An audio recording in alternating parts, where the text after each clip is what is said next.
Assalamualaikum warahmatullahi wabarakatuh. Alhamdulillahirabbil alamin.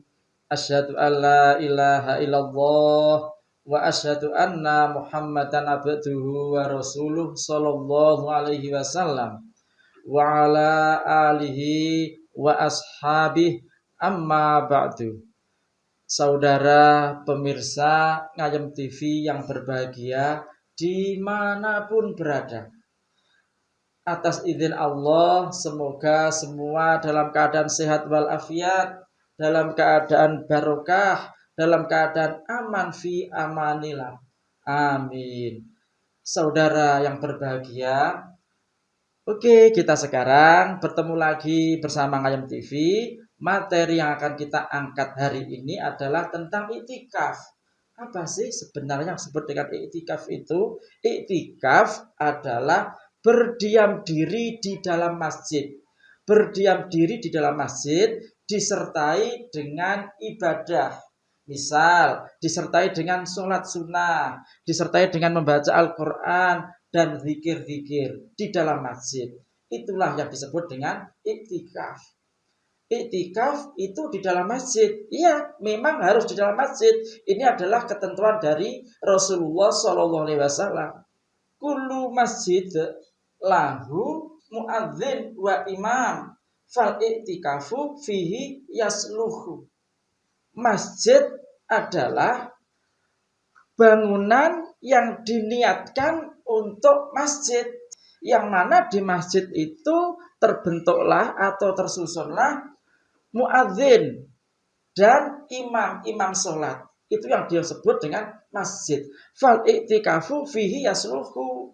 Maka bangunan yang diniatkan untuk masjid sudah dipenuhi, tersusunnya dengan adanya muadzin dan imam, maka iktikaf di dalam masjid yang semacam itu, itulah sah untuk iktikaf.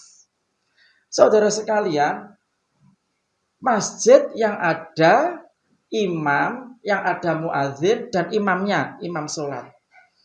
Ini bukan sekedar formalitas, akan tetapi muadzin melaksanakan tugasnya sebagai seorang muadzin adalah mengumandangkan ketika waktu sholat dikumandangkan.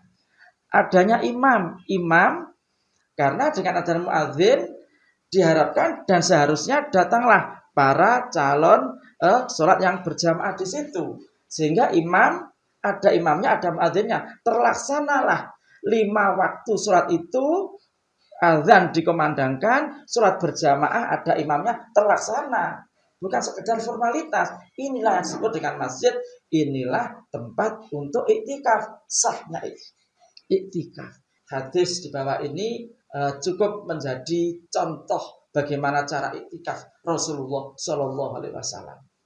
An Aisyah radhiyallahu anha qalat kana Nabi sallallahu alaihi wasallam idza takafa yudni ilayya ra'sahu faurajjiluhu wa kana la yadkhul al-bait illa li hajatil insan. Dari Aisyah meriwayatkan, ya kan? Nabi itu kalau iktikaf, ya toh, kalau iktikaf benar-benar di dalam masjid, tidak keluar sedikit pun dari masjid, tidak keluar sebentar pun dari masjid, benar-benar di dalam masjid, terus di dalam masjid, ya, kecuali hanya lihajatin, kecuali saat ada hajat. Hajat yang dimaksud adalah berak dan kencing. Selain itu tidak bertahan di dalam masjid beneran. Bahkan saudara sekalian, Nabi pun ketika ketika rambutnya ingin dirapikan atau karena kotor mungkin, ingin dibersihkan, akan ada keperluan dengan rambutnya ini pun Nabi tidak keluar dari masjid. Akan tetapi yang dikeluarkan hanya kepalanya dari masjid itu, dikeluarkan sebentar, sedikit, kemudian oleh Aisyah istrinya dijungkasi, disisiri. Misal ini adalah masjid, saudara sekalian.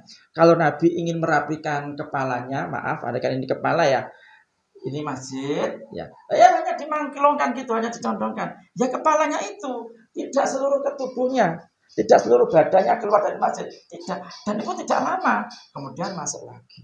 Itulah cara itba. Kalau kita itba kepada Rasulullah SAW, begitu besar, begitu perhatian. Maksud adalah iktikaf benar-benar di dalam masjid. Kita sebagai umatnya tentu hendaknya kita mengikuti. Begitulah cara iktikaf Rasulullah SAW. Selanjutnya, saudara sekalian yang berbahagia, kapan iktikaf dilakukan? Iktikaf dilakukan adalah kalau kita mengikuti petunjuk Rasulullah SAW, yaitu 10 malam terakhir di bulan Ramadan. 10 malam terakhir di bulan Ramadan iktikaf terus. Begitu cara Rasulullah SAW iktikaf. Coba kita lihat al-hadisnya bagaimana praktek iktikafnya Nabi. Anan Nabiya sallallahu alaihi wasallam karena ya'takiful asrol awakhir min Ramadan hatta tawaffallah summa takafa azwaju min ba'di. Sesungguhnya Rasulullah sallallahu alaihi wasallam itu iktikaf ya di malam 10 terakhir di bulan Ramadan. Dia iktikaf terus. Begitu sampai kematiannya Nabi itu cara iktikafnya ya semacam itu.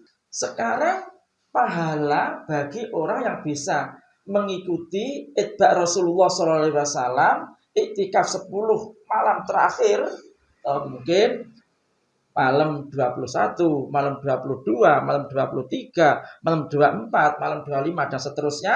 Yang jelas adalah 10 terakhir Ramadan dia iktikaf terus. Apa prestasi?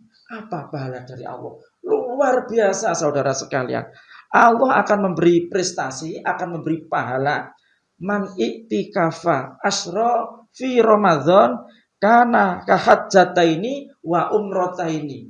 Barang siapa yang bisa iktikaf 10 malam terakhir iktikaf terus, ya toh, diberi pahala sebagaimana kahajjataini wa umrataini. Sebagaimana umroh 2 kali sebagai dan loh ya, bukan atau, seperti pahalanya orang haji 2 kali dan seperti pahalanya orang umroh 2 kali. Luar biasa saudara sekalian. Subhanallah, maha pemurah Allah atas hambanya yang mau iktikaf saudara sekalian. Berikutnya kita ikuti juga cara Rasulullah SAW beriktikaf. Jangan dilupakan.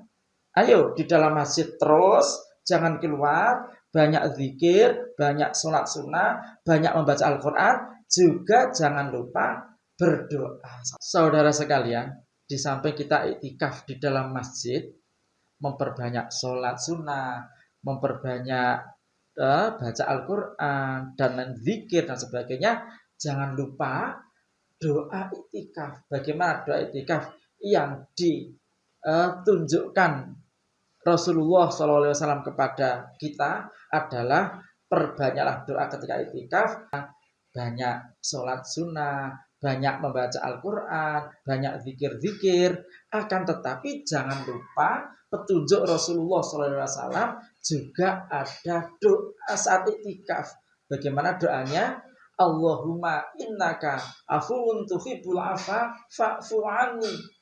Ya Allah, Engkau adalah Maha Pemaaf. Maafkanlah dosa-dosa hamba ya Allah. Ini dibaca sebanyak-banyaknya saat iktikaf saudara sekalian. Saya kira demikian. Alhamdulillahirabbil alamin. Alhamdulillah jazakumullahu khairan. Wassalamualaikum warahmatullahi wabarakatuh. Bersama Ngayem TV, ayo kita ngaji.